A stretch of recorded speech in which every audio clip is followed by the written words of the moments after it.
we got to take care of the ball better and continue to find opportunities. They hadn't turned it over. And then when their gimmick plays ran out, I thought we played pretty good defense. How is it even possible that the NFL season is going on right now and it's not blowing up the entire football world every single day? The drama is insane. And this time, it's Mike Vrabel stirring the pot. But who's he taking shots at? Of course the guy who drives Cleveland fans absolutely crazy every time, Kevin freaking Stefanski. Yep, Mike straight up called him a gimmick coach.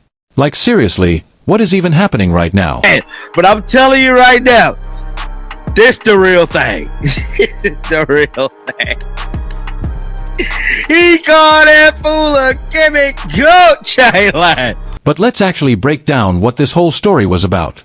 The October 26th game between the New England Patriots and the Cleveland Browns had everything except for Kevin Stefanski's offense actually showing up. For the Browns, it started off looking good.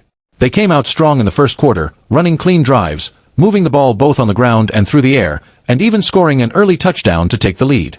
But honestly, can we even call that a strong start? It was obviously a scripted opening drive. Are we really supposed to cheer when they just follow the script perfectly, only to fall apart right after? Like seriously, don't they have the full script in 2025 already? The Browns' offense had already lost the game mentally before they even lost it on the field.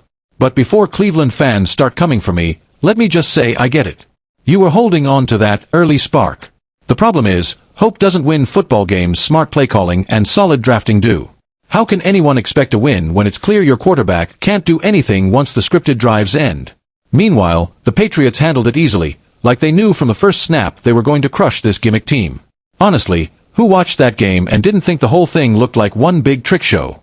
At least I can admit it. So why does Mike Vrabel's comment sound so shocking? It's only feeding the hype everyone pretends to hate but secretly loves. And the way it turned into pure instant karma right after Mike's words hit the internet, that was straight-up movie-level drama. The Browns' gimmick-style game ended up being pure entertainment for their opponents. And the crazy part, Mike didn't waste a single opportunity. It was like he'd been waiting for this moment, leaving the whole Cleveland team, especially the coach and quarterback, completely embarrassed and the fans crushed.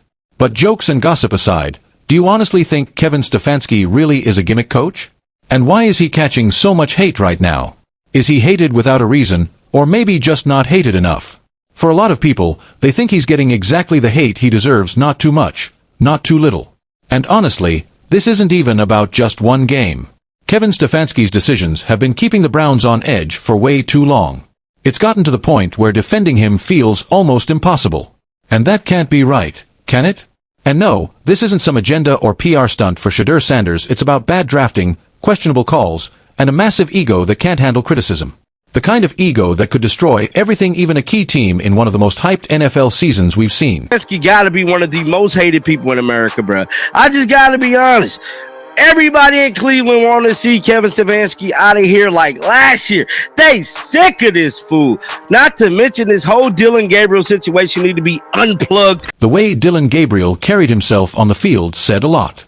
But this isn't personal credit, should go where it's earned. He led the offense well in the first quarter. Even though he stuck to the scripted plan, he ran it cleanly. Thanks to his touchdown pass, the Browns jumped out to an early 7-3 lead. But these high-pressure games demand way more. They test whether you can think, adjust, and execute when the script falls apart. And that's where Gabriel still lacks real command. To be fair, that's a big ask from a rookie quarterback who's just started his pro career and already got thrown into the toughest position on the field. But the real blame, that goes straight to the coach, the one who still doesn't seem to realize what he's doing wrong. Now, let's talk about Shedeur. And to be clear, we're not going to repeat what everyone already knows.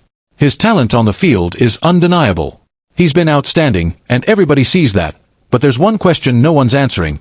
Why was he actually replaced by Dylan Gabriel? What were the coaches and management thinking? If you reckon this was just a simple rotation or routine move, think again.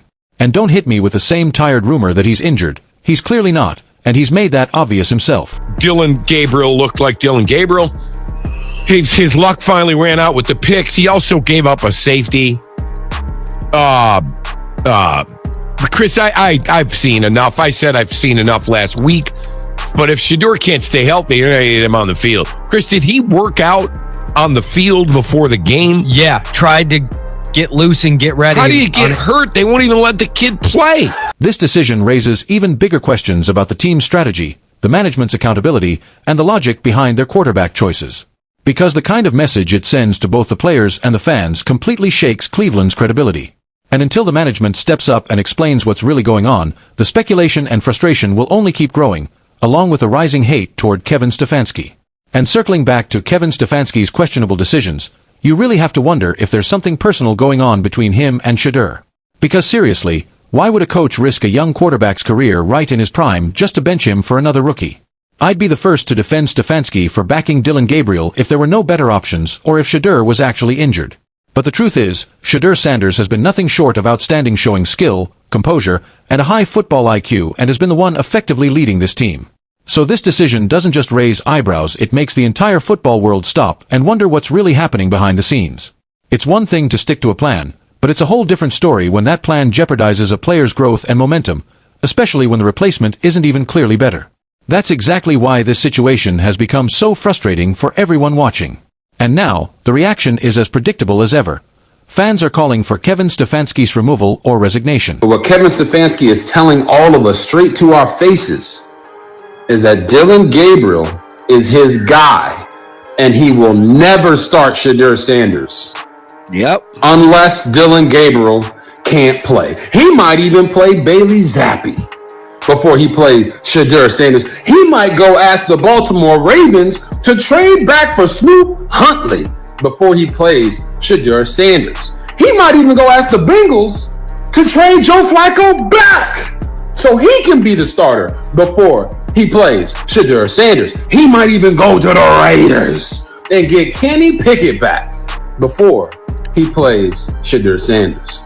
The only way this Cleveland Browns team gets better this season or into next year is if Kevin Stefanski is not there. That's the full drama with Shedeur Sanders and Kevin Stefanski.